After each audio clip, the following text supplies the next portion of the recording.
आशा करता हूं आप सब बहुत अच्छे होंगे। मेरा नाम है सिद्धांत अग्निहोत्री। स्टडी ग्लोस पे आपका बहुत बहुत स्वागत है। ऐतिहासिक ट्रीटी प्लास्टिक को लेकर होने वाली है। ये देख सकते हो, ये हमारे दुनिया की सच्चाई है। दिल्ली में अभी एक बड़ी वीडियो वायरल हुई थी कि पूरा नाला उसमें प्लास्टिक ही प्लास्टिक।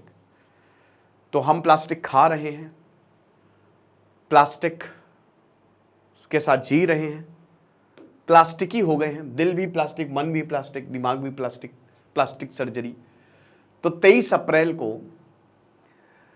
हजारों लोग, हजारों ऑब्जर्वर्स इकट्ठा हुए। कहां के?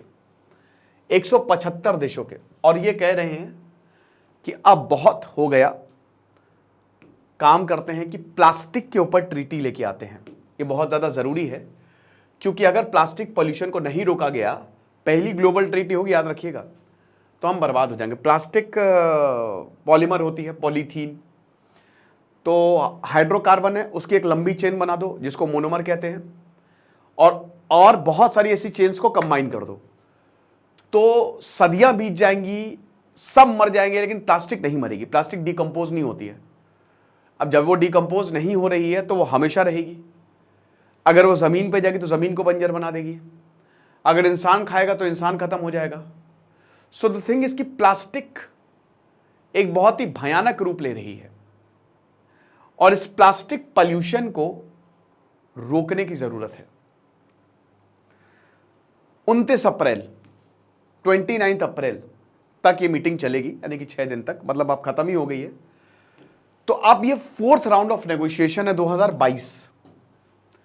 यूनाइटेड नेशन एनवायरमेंट असेंबली ये एग्री हो गए हैं कि एक लीगली बाइंडिंग ट्रीटी सबके ऊपर, हर देश के ऊपर लीगली बाइंडिंग ट्रीटी जो है वो लेके आओ। साउथ कोरिया में फाइनल राउंड हुआ था, और अब आप मान के चलिए कि जिस तरीके से पॉल्यूशन पे एक ट्रीटी आई थी ना, पेरिस क्लाइमेट चेंज 2015, जिसमें उनको नोबेल प्राइज भी मिला था एनवायरमेंट के लिए, वैसे ही प्लास्टिक के लिए भी ट्रीटी आने वाली, और हिस्टोरिक ट्रीटी होने वाली है। क्योंकि इस समय जो प्लास्टिक पॉल्यूशन है वो बहुत ही क्रिटिकल स्टेज पे पहुंच गया हर जगह। ओशंस में सबसे ज्यादा प्लास्टिक है, घरों में भी सबसे ज्यादा प्लास्टिक है, ठीक है ना। और आपको बता दूं कि क्योंकि पानी में प्लास्टिक है, हवा में प्लास्टिक है, तो यही प्लास्टिक हम जाने जाने में खा रहे हैं। प्लास्टिक के चम्मच से आप खाना खा रहे हो, बाहर जाते हो प्लास्टिक का कांटा, प्लास्टिक के चम्मच, प्लास्टिक में ही चीजें लेके आ रहे हो, तो वो जो दिखता नहीं है ना, वो भी आपके अंदर जा रहा है। तो ये समझने की जरूरत है, और कई बार तो इससे भयानक बीमारियां हो जाती हैं। तो ग्लोबल प्लास्टिक ट्रीटी की जरूरत क्यों है? सबसे पहली बात तो ये कि जो प्लास्टिक प्रोडक्शन है पूरी दुनिया में बहुत तेजी से बढ़ गया है। 2 मिलियन टन से 1950 में 2 मिलियन टन था, अभी मैं आपको ग्राफ से दिखाऊंगा, अब ये 450 मिलियन टन हो गया है। 450 मिलियन टन 1950 से लेकर अभी तक, क्योंकि इंडस्ट्रीज बढ़ी है, प्लास्टिक सस्ती है, तो प्लास्टिक सही रहती है। कैपिटलिज्म सस्ती चीजों को देखता है, हर कोई सस्ती चीजों को देखता है। हमारे घर में भी हम प्लास्टिक पॉलीथीन यूज करते हैं कूड़े वूड़े के लिए। हम कहीं जाते हैं तो पॉलीथीन सस्ती होती है। तो मैंने क्या बताया कि जो चीज सस्ती है वो खतरनाक है ही है। तो अब जो प्लास्टिक है ये हमारे घर का हिस्सा हो गया। अगर कोई सरकार प्लास्टिक बैन करती भी है तो भी लोग विद्रोह कर देते हैं और प्लास्टिक को लाना पड़ता है। अभी यूपी सरकार ने बोला था कि प्लास्टिक बैन है, कई बार कई जगह बैन भी होती है तो अब भी वो चल रही है। क्या ही फर्क, कौन ही चेक करने आ रहा है। तो प्रोडक्शन जो है 2050 तक और ज्यादा डबल हो जाएगा, और 2060 तक प्रोडक्शन ट्रिपल हो जाएगा। क्यों? क्योंकि इसकी डिमांड ज्यादा है। जिसकी ज्यादा डिमांड होगी और पॉपुलेशन भी बढ़ती जा रही है, तो वो चीज बढ़ेगी बढ़ेगी। अब आप ये देखो कि हम 1950 में कहां थे, ठीक है, 2 मिलियन टन पे थे, और अब हम यहां पे आ गए हैं 1.2 बिलियन टन। जो प्रोडक्शन है 2060 तक यहां पे हो जाएगा। अभी हम यहां पे खड़े हुए हैं, और ये 450 मिलियन टन प्लास्टिक हम प्रोड्यूस कर रहे हैं। लेकिन ऐसे देख रहे हो ना, ये लगातार ऊपर ही बढ़ता जाएगा। तो अगर इतना प्लास्टिक आप लोगे तो आपको प्लास्टिक फेंकना, डिकम्पोज होता नहीं है, रिसाइकल हो नहीं पाएगा। धरती तो इतनी सी ही है, और प्लास्टिक आप इतना दे रहे हो, तो हर जगह आपको प्लास्टिक ही प्लास्टिक देखने को मिलेगी, जो हमारे लिए, हम ही मरेंगे इससे, हम और जानवर, और कौन। तो प्लास्टिक एक चीप वर्सेटाइल मटेरियल है, आपको पता ही है, बहुत सारे एप्लीकेशन है, लेकिन ये डिकम्पोज ही नहीं होता है। एक बैक्टीरिया अभी कुछ खोजा गया है, खोजें चलती रहती है रिसर्च की, बैक्टीरिया प्लास्टिक को खाता ही, लेकिन वो अभी आया नहीं है मार्केट में। भारत में है क्या? नहीं है। तो 20 से 500 साल तक लग जाते हैं प्लास्टिक को डिकम्पोज होने में। हमारी जनरेशंस तबाह हो जाएंगी इसको खत्म करने में। 10% अभी तक रिसाइकल किया गया है। 6 बिलियन टन इस समय प्लास्टिक जो है वो पल्यूट कर रहा है। 2023 की जो स्टडी पब्लिश हुई थी लैंसेट ने, उसने यही चौंकाने वाले आंकड़े प्रस्तुत किए हैं।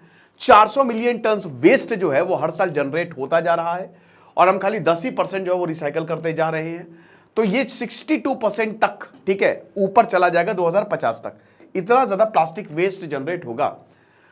तो अब सबसे बड़ी बात है, प्लास्टिक जाता कहां? इन्वायरमेंट में जाएगा। आप देखते नहीं रोड पे प्लास्टिक पड़ी रहती है, कूड़े में अगर आप देखो ध्यान से तो सबसे ज्यादा 90% तो प्लास्टिक ही होती है। और होता ही क्या है, अब यही प्लास्टिक जो है ये जलाएंगे तो इन्वायरमेंटल पॉल्यूशन। ये प्लास्टिक जो है ये फेंक देता है नदियों में। पहाड़ों पे जाते हो आप, देखिए पहाड़ों पे क्या गंदगी मचा के रखी हुई है। हमने अपने पहाड़ों को बर्बाद कर दिया है। जाने वाले हैं क्या लोग लायक हैं उस पहाड़ पे? फेंक रहे हैं, गंदगी फैला रहे हैं, प्लास्टिक इधर पड़ी हुई उधर पड़ी हुई है। ओशंस में आप प्लास्टिक डालते हो, रिवर्स में डालते हो, नाले में तो हर जगह। नाले को आप चोक कर रहे हो और फिर बाढ़ आ जाती है, डूब जाता है पूरा शहर। सबसे आसान नाला होता है चोक करना। कौन ही देख रहा है? डाल दो, फेंक दो कूड़ा, तो नाले चोक हो जाते हैं। तो माइक्रो प्लास्टिक और नैनो प्लास्टिक जो हम इंजेक्ट कर रहे हैं, अपने अंदर डाल रहे हैं, तो ये और डेंजरस, क्योंकि यही प्लास्टिक छोटे छोटे पार्टिकल में, माइक्रो और नैनो, जो आप दिखते हैं आपकी आंखों से नहीं दिखता है, ठीक है, वो आपके अंदर जा रहा है। अब 16,000 केमिकल्स होते हैं प्लास्टिक में, 16,000 केमिकल्स जो हमारे इकोसिस्टम को तो हार्म करते ही हैं, हमको भी बर्बाद करते हैं। Everyone, cancer, diabetes, reproductive disorders, और आप 16,000 केमिकल से सोच लो कितनी बीमारियां। ऐसी कोई बीमारी नहीं जो आपको ना हो सके। सबसे ज्यादा प्लास्टिक वेस्ट जो है वो मतलब 0.5 जो है वो ओशन में जाता है, ठीक है। अब आप ये देखिए कि जो लिटर्ड प्लास्टिक है वो 82 मिलियन है, प्लास्टिक वेस्ट 353 मिलियन जनरेट हो रहा है, एनवायरमेंट में 19 मिलियन जा रहा है, रिवर्स में 6 मिलियन जा रहा है, ओशंस में 1.7 मिलियन जा रहा है। सबसे ज्यादा प्लास्टिक वेस्ट जो है वो घर में ही जनरेट होता है, ठीक है। तो आप ये समझिए कि ये OECD का आंकड़ा है बेसिकली, ठीक है। तो इतना प्लास्टिक जो है, अब ये आपको 0.5 ये नहीं, मिलियंस में आप देखिए ना कितने मिलियन टन्स में जा रहा है प्लास्टिक ओशंस में। तो प्लास्टिक प्रोडक्शन और डिस्पोजेबल जो है वो क्लाइमेट चेंज को भी कंट्रीब्यूट कर रहा है, क्योंकि मैंने क्या बताया कि ये प्लास्टिक होती क्या है, ये हाइड्रोकार्बन्स होती हैं। इनको आप जलाओगे तो ये डिकम्पोज तो होगी नहीं, ऊपर और ज्यादा पॉल्यूशन फैलाएंगी, गर्म गैसेस निकलेंगी, जिसकी वजह से क्लाइमेट चेंज बढ़ेगा। तो सब ऐसे चक्री घूम के हमारे ऊपर ही आ जाएगी। तो OECD कहती है कि 2019 में प्लास्टिक 1.8 बिलियन टन के करीब ग्रीन हाउस गैस एमिशन इसने जनरेट किया था। सिर्फ अकेले प्लास्टिक ने इतनी गैसें जो है वो जनरेट की थी, समझ रहे हो। तो 3.4% है ये ग्लोबल एमिशंस का। 90% जो है वो प्लास्टिक प्रोडक्शन से आया, ठीक है। प्लास्टिक को प्रोड्यूस वही हाइड्रोकार्बन है, तो उसमें फॉसिल फ्यूल्स को as a raw material use करते हो ना, है ना। जैसे पॉलीथीन में क्या इथीन आप यूज करते हो, double bond C2H4 CnH2n+2 CnH2n CnH2n-2 alkane alkene alkyne, है ना। करंट ट्रेंड इस तरीके से कंटिन्यू होगा तो एमिशन जो है वो 20% तक 2050 में ग्रो हो जाएगा, अमेरिका ने ये बोला है। और अगर ऐसा ही चलता रहा तो 2060 तक हम 3 से 4 गुना ज्यादा प्लास्टिक जनरेट करेंगे, ठीक है। और ये प्लास्टिक आपको हर जगह देखने को मिलेंगी। तो माइक्रो प्लास्टिक या नैनो प्लास्टिक क्या खाने में आपके आती है? अब कैसे आती है खाने में? ये ओशंस में जाती है, या ये मान लीजिए कि खेतों में चली गई, उन्हीं खेतों में, ठीक है ना, खाना उगता है। ओशंस में यही जो है मछलियां छोटी छोटी ये खा लेती हैं। उसके बाद आप ये पानी पी लेते हो। न पानी कहाँ से आ रहा है? नदी से आ रहा है, लेक से आ रहा है। आप ये खाना खा लेते हो तो ये प्लास्टिक जो है वो आपके अंदर चली जाती है। और एक बार आपके अंदर चली जाती है तो भाई ये तो डिकम्पोज जब इन्वायरमेंट नहीं कर पा रहा है तो आपकी बॉडी क्या कर पाएगी? तो पड़ी रहती है, जिसकी वजह से आपको भयानक डाइजेस्टिव डिसऑर्डर्स हो सकते हैं, खतरनाक बीमारियां हो सकती हैं। जो भी ले लो आप, जो आप बॉटल किसमें, प्लास्टिक की बॉटल में, प्लास्टिक की बॉटल मत यूज करो, बिल्कुल प्लास्टिक की बॉटल एकदम कुछ भी यूज कर लो, प्लास्टिक की बॉटल, तांबा यूज कर लो, ठीक है, वो बहुत बढ़िया रहता है, लेकिन वो महंगा आता है, महंगी बॉटलें आती है, बट आपकी लाइफ तो सेफ रहेगी। तो जितने भी आप देख सकते हो ना, जितने भी 93% जो बॉटल वाटर है वो प्लास्टिक है। आप देखते हो ना कि हर चीज प्लास्टिक है। वाटर बॉटल तो छोड़ो, आप कुछ खाने का भी खरीद रहे हो वो भी प्लास्टिक है। तो अब ट्रीटी में क्या है, देखिए डिटेल्स अभी तो फाइनलाइज नहीं हुई है, लेकिन यहां पे प्लास्टिक प्रोडक्शन के कैप पे, प्लास्टिक प्रोडक्शन पे कैप लगाई जाएगी कि आप इससे ज्यादा प्लास्टिक प्रोड्यूस नहीं कर सकते। अभी एकदम से तो हम घोस्टिंग तो कर नहीं सकते हैं कि तुरंत ही जीरो प्लास्टिक प्रोडक्शन आज से शुरू करते हैं, मुश्किल होगा। तो ट्रीटी जो है वो गाइडलाइंस होगी कि जैसे जो अमीर देश है वो किस तरीके से प्लास्टिक रिडक्शन को टारगेट को मीट करते हैं। बेसिकली ये सब अमीर देशों की कारस्तानी है। आज जो एनवायरमेंटल पॉल्यूशन हो रहा है ये अमीर देशों की वजह से हो रहा है, अमेरिका की वजह से हो रहा है, यूरोप की वजह से हो रहा है। और अमेरिका यूरोप कह रहे हैं कि अब इसकी भरपाई जो है वो भारत करे, चाइना करे, जो डेवलपिंग नेशन है, जो अंडर डेवलप्ड। तो भारत वही बोलता है हम क्यों करें, तुमने किया तो तुम सबसे पहले इसको पैसे दोगे, हम लोग नहीं देंगे। तो प्लास्टिक प्रोडक्ट्स या केमिकल एडिटिव जो भी प्लास्टिक में यूज होते हैं वो लीगली बाइंडिंग टारगेट जो है उसको हम यूज करें। और ट्रीटी यही कहती है कि कुछ केमिकल्स तो आप बिल्कुल भी प्लास्टिक में ना डालें, उसको टेस्ट करें। साथ ही साथ जो कूड़ा उठाते हैं, ठीक है, और जो वर्कर्स है डेवलपिंग कंट्री में वो इसी प्लास्टिक इंडस्ट्री पे डिपेंड रहते हैं, ठीक है। तो इस पे भी बात होगी कि ये क्या कर सकते हैं। अब प्रॉब्लम क्या हो सकती है, रोड ब्लॉक्स क्या है। देखिए मुश्किल होगा क्योंकि प्लास्टिक को हटाना इतना आसान नहीं है। प्लास्टिक माफिया भी काम कर रहे हैं, देश जो है वो भी नहीं चाहते कहीं काफी हद तक कि प्लास्टिक को हम, क्योंकि एक बहुत बड़ा एक बाकायदा इंडस्ट्री चल रही है, ठीक है ना।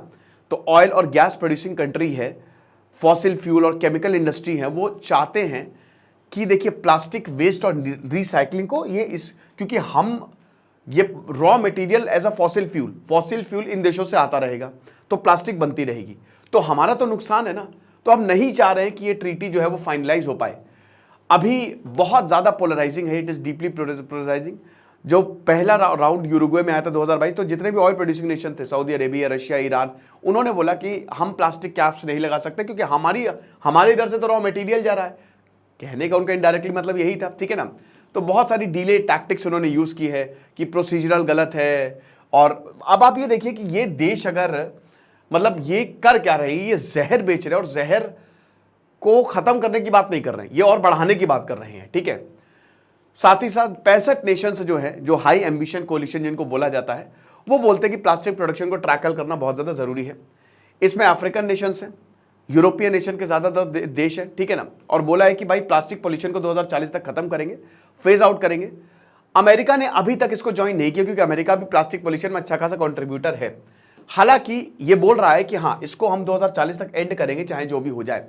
फॉसिल फ्यूल और केमिकल कॉर्पोरेशंस वो भी उस पर वर्क कर रहे हैं ताकि इस ट्रीटी को, लॉबिंग हो रही है ना, कुछ भी करके इस ट्रीटी को खत्म किया जाए। कनाडा में सबसे ज्यादा प्लास्टिक वेस्ट जनरेट होता है, तो अब कुछ और कनाडा कहां है, ओशन के पास है भाई, अंटार्कटिका से लेकर आर्कटिक तक, पैसिफिक ओशन, अटलांटिक ओशन, ये प्लास्टिक मिल जाएंगे आपको। तो ये सब चाह रहे हैं कि किसी भी तरीके से ये ट्रीटी जो है वो ना आ पाए। तो बहुत सारे देश जो है इसको खत्म करने की बात कर रहे हैं कि ट्रीटी नहीं आए क्योंकि हमारा लॉस हो जाएगा, समझ रहे हो। तो 196 इस तरीके के लॉबिस्ट जो है उन्होंने रजिस्टर किया टॉक्स के लिए। 37% इंक्रीज हमको देखने को मिला है। हालांकि मतलब ये भी चाह रहे हैं कि कुछ ना कुछ प्लास्टिक का किया जाए। 99% जो है वो फॉसिल फ्यूल से डिराइव होते हैं। फॉसिल फ्यूल इंडस्ट्री जो है वो लगातार ग्रो करती जा रही है। केमिकल और फॉसिल इंडस्ट्री इस तरीके के प्लास्टिक प्रोडक्शन को डेफिनेटली जो है वो अपोज करेंगे। इसी वजह से जो अब देखिए चौथा राउंड हो रहा है और इसी वजह से ये प्लास्टिक ट्रीटी जो है वो सक्सेसफुल नहीं हो पाई है। 2 साल हो गए हम कोई भी प्लास्टिक ट्रीटी नहीं ला पाए, लेकिन अब ऐसा लग रहा है कि एक प्लास्टिक ट्रीटी हमको देखने को मिलेगी।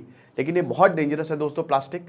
कोशिश करें कि अपने लेवल पे आप ना ही यूज करें प्लास्टिक, तो ज्यादा अच्छा है। खुश रहिए, पढ़ते रहिए। जैसे सिद्धांत अग्निहोत्री साइनिंग ऑफ।